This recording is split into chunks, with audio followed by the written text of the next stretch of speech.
And this time we're going to put a little variation on this turn as well, just a smidge. This is how I hit the sweep. And the reason I decided to do this was because I couldn't think of any other move in Jiu-Jitsu where getting this grip and this grip were necessary. Okay, I couldn't think of anything I could trick him with to make him think I'm doing something else. And what I mean is, this is obvious. Yeah, and so a lot of times what they do is they just bear down on me. They just weigh in.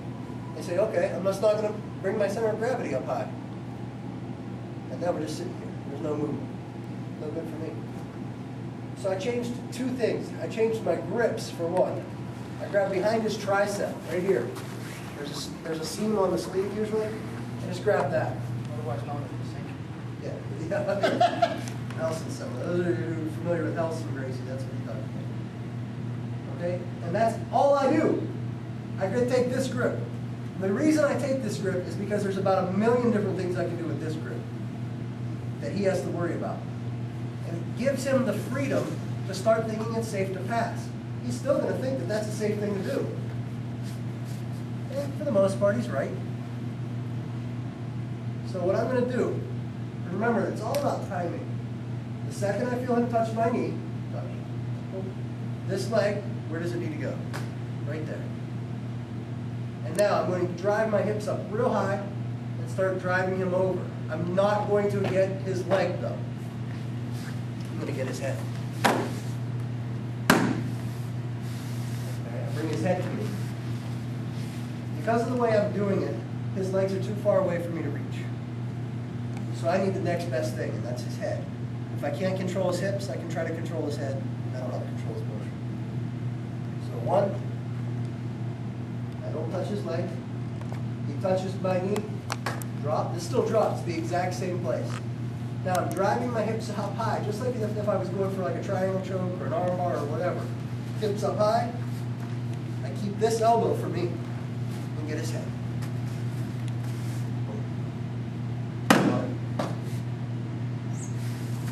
So the action of the hips is pretty much exactly the same.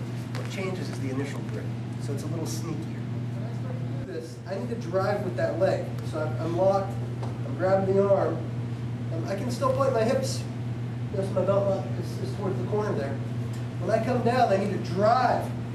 Remember, if we're going for a triangle choke, an armbar, whatever, it's always up with the hips. I attack with the hips, not just the legs, right? So when I come up, this foot that's blocking his foot stays planted. And I drive up and come over. But look, my hips never came back to the ground. All right? They come over and go right on top of him. So up, over, and right here is where I get his head to keep him down. So I need to make things, for me, as easy as possible. So when I get my grips here, when I come here, when I sweep, I'm going to straighten this leg. So just watch this leg. Keep your eyes on that. You guys are over there. You're going to want to come over here.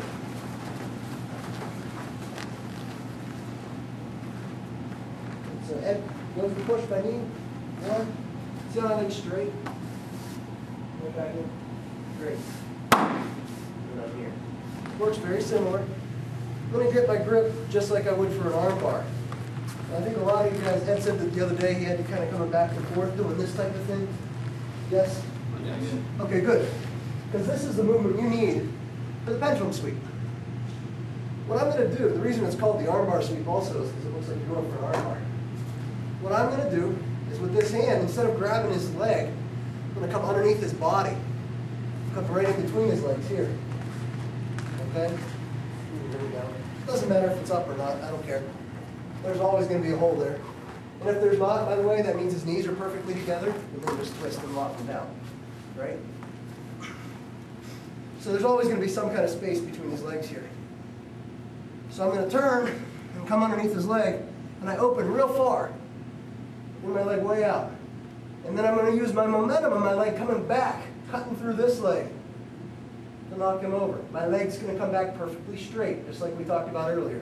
So 1, 2, and over.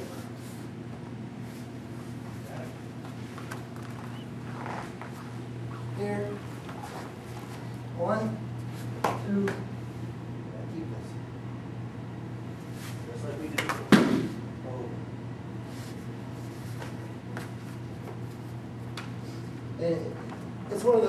works a little better if you get some resistance. A lot of times where it happens from is, I might actually be going for the armbar. If he backs up, I'm not going for this move. I might actually be going for the armbar, and he pushes into me. Oh, there it is.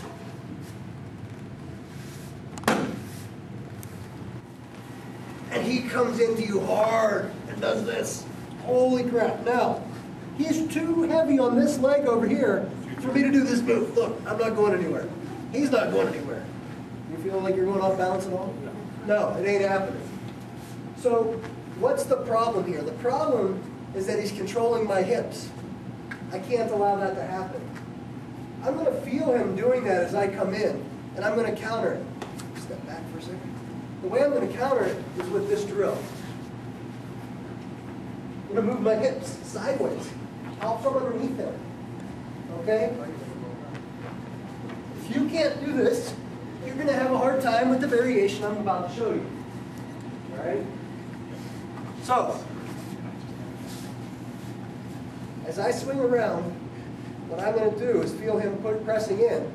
You're going to see me start kicking my leg, and my body will move sideways. What that does is it keeps him low on me. It makes it a lot harder for him to put that pressure into me. So as I go, oh, he fell right into the arm. Okay? And that's usually what happens, by the way. Did you feel that? It's tough to stop. He's so focused on just staying up, he leaves it down. So I come over, he starts to put his weight in. You still got the leg? Yes, I hold the leg. And then I just feed my arm over for the arm bar. So you're going to get the arm bar out of this along with the sweep.